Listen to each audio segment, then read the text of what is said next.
sa pag-ibig at sa tunay na diwa ng Pasko. Ang tatang si Tim ay nagdodrawing ng Christmas tree. Samantala, ang kanyang mama ni si Shai ay abala sa laptop habang kausap ang boss niya sa telepono.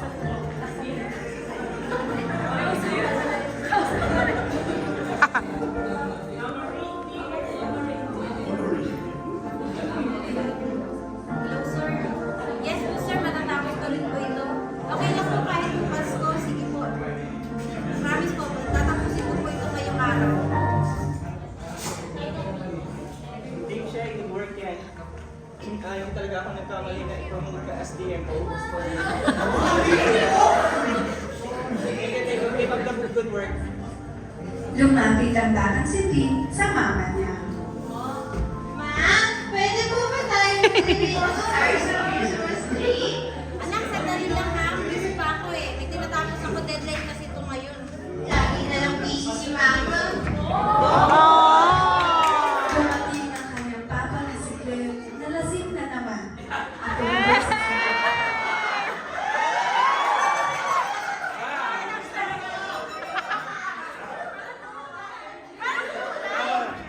Shai! Kaya na ba? Gutom na ako. Kaya mo naman magluto ng kayo. May tinatapos pa ako. Lasing na yan ah. Pa, drawing tayo. Ayun ako, pagod ako. Bukas na yan. Sa bawat mamaya na lang at bukas na lang, unti-unting nasasaktan ang puso ng bata.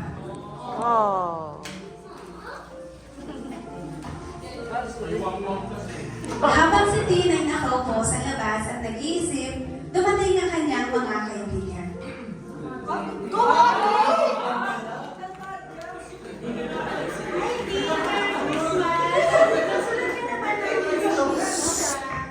Para kay Santa?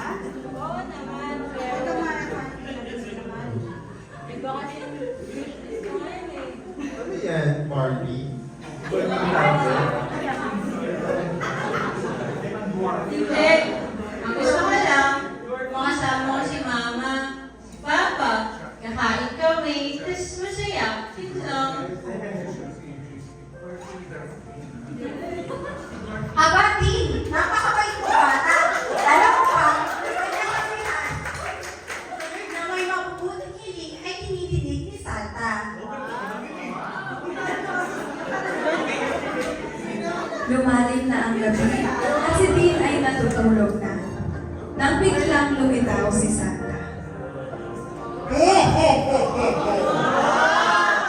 Hindi kailangan ng mamahaling regalo.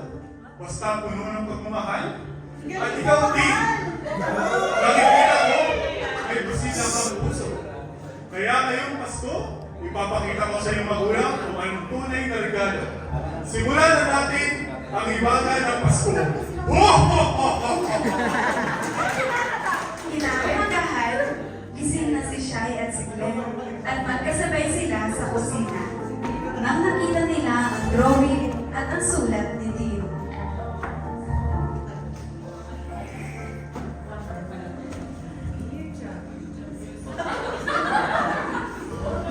Dear Santa, ang gusto ko lang po ngayong Pasko ay wag na pong magtrabaho si Mama.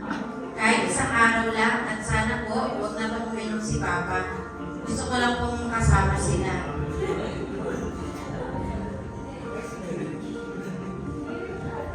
Siya ay grabe.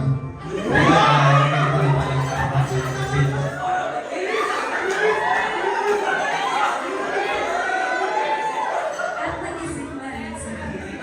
Lumabas siya ng kwarto at nagulat na makita ang kanyang mama at papa na magkasama.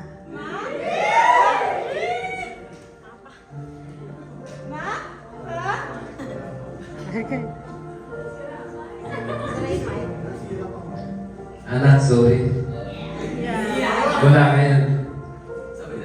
Ikaw na ang unay namin ng tinatrabaho at ang pag-iinom.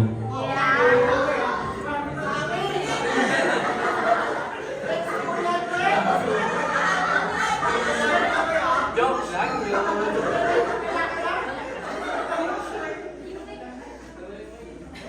Walang mic. Hindi, pangako namin, ikaw na lagi ang aming unahin, hindi lang ngayong araw, kundi araw-araw. Ito lang naman pong hinihiling ko kay Santa.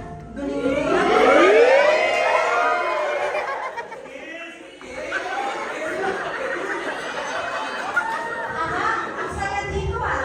Dahil sa gusto ko ay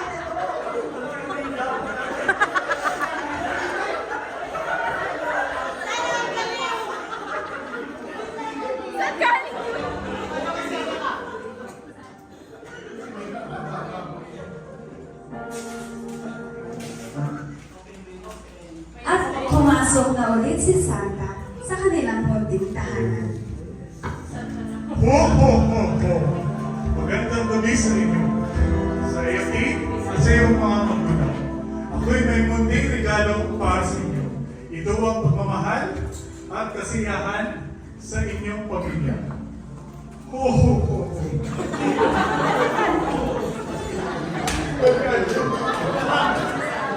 Bago na si Santa.